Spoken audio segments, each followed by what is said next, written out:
틈새 시장 선정.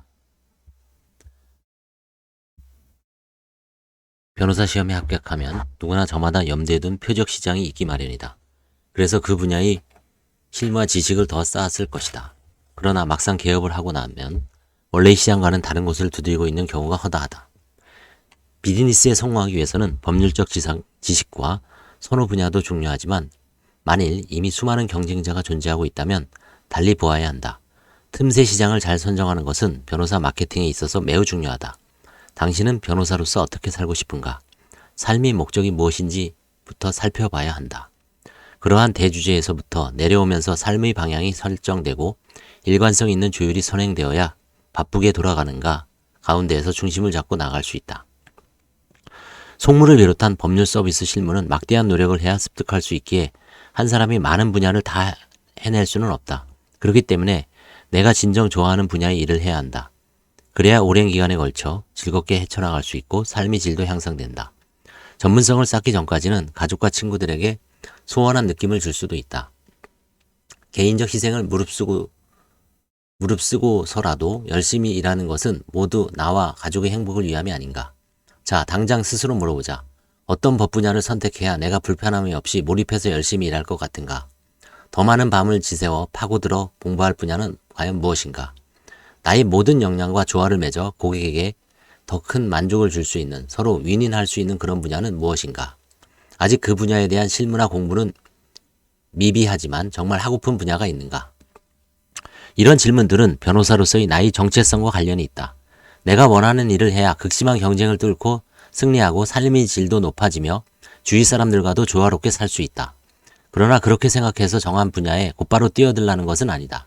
왜냐하면 지금 그 내용은 나와 업무 분야에 국한된 범주에서 내린 결론이지만 실제 비즈니스는 기존의 시장 구조와 많은 경쟁자들이 존재하는 상황을 반드시 고려해야 하기 때문이다. 그렇다고 그 꿈을 버리라는 것은 아니다. 다만 개업 초기부터 그 분야에 뛰어드는 것은 변수가 많기에 잘 살펴봐야 한다는 것이다. 또한 개업하고 몇 년 지나고 보니 그때서야 비로소 나의 심금을 울리게 하는 분야가 생길 수도 있다. 이러한 변수가 있으니 처음엔 내가 도저히 자신이 없거나 하기 싫은 분야가 아닌 경우라면 주위의 경쟁 구조나 상황을 고려하여 틈새 시장을 정하는 것이 바람직하다. 내가 원하지 않는 분야를 택해서 잘 먹고는 사는데 전혀 행복하지 않는 경우도 있다. 매일 바쁘게 일하고 고수익도 얻으며 명성도 얻는데 가정과 친진들과 소원해지고 무엇보다도 본인 스스로 보람을 느끼거나 만족하지 못하는 데서 오는 공허함이 나중에는 자기 파괴로 이어지는 경우도 있다. 따라서 일과 개인이 상생하는 조율은 늘 중요하다. 그래서 어떤 변호사가 될 것인지를 정할 때 자기 이미지가 중요하고 일련의 얼라인먼트를 조율하는 과정이 필요하다. 열정은 성공의 필요 조건이다. 열정이 없는 삶은 공허하다.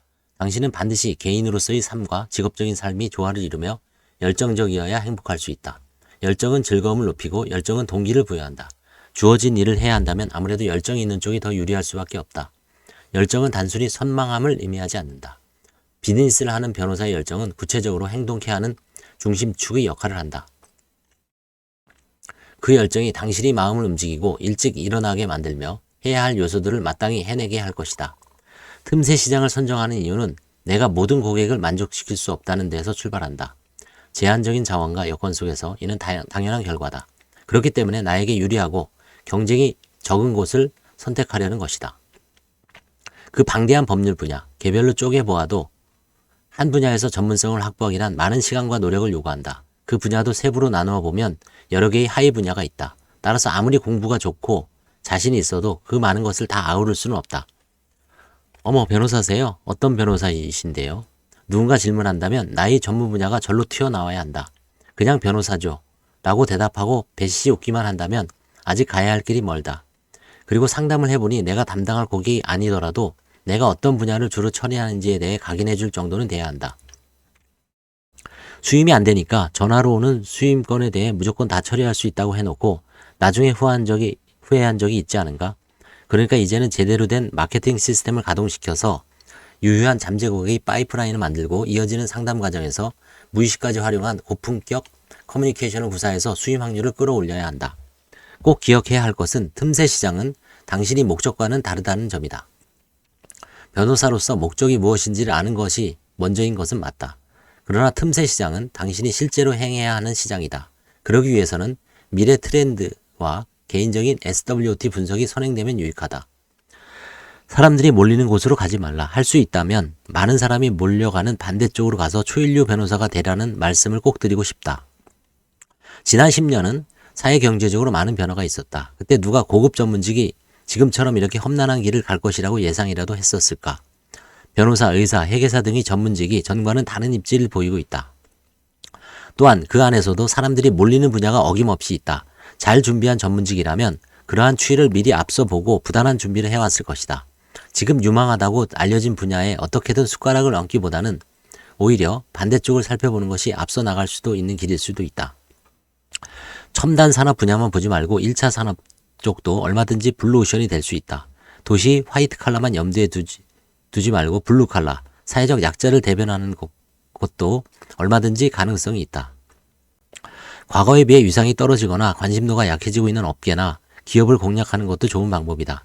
흔히 틈새 시장이라 하면 떠오른 신흥 인기 분야를 꼽으려고 하는데 이미 그런 부분은 대형 로펌이나 전문 법률 부티크 쪽에서 선점하고 있는 경우가 비일비재하다. 그런데 의외로 사양산업이나 어려움을 겪고 있는 기업이 기회의 땅이 될 수도 있다. 이런 업계를 대변하는 옹호 컬럼을 매체에 내거나 유관기관 및 국회에 서신을 보내는 것도 좋은 방법이다. 아쉬운 쪽을 살피고 대변하는 역할 가운데 기회가 의외로 숨어 있을 수 있다. 좋은 변호사가 되기 위해서는 보다 창의적일 필요가 있다. 물론 변호사 업무 강도는 높고 정신적, 육체적으로 피곤한 나날의 연속인 경우가 많다. 그러다 보니 읽어야 할 문서는 쌓여있고 다른 분야의 정보를 얻는 것에 자칫 소홀할 수 있다. 기분 전환 차원에서라도, 그리고 더 중요한 이유는 혹시나 감춰진 틈새 시장을 찾기 위해서라도 평소에 안 보는 신문, 저널을 읽는 것은 매우 중요하다. 그러면서 관심이 가는 업계나 기업을 발견하면 이제는 그곳은 돈이 되는 좋은 잠재 고객이라고 볼 수 있고, 이에 적절한 마케팅 시스템을 가동시키면 좋은 결과로 이어질 여지가 충분하다.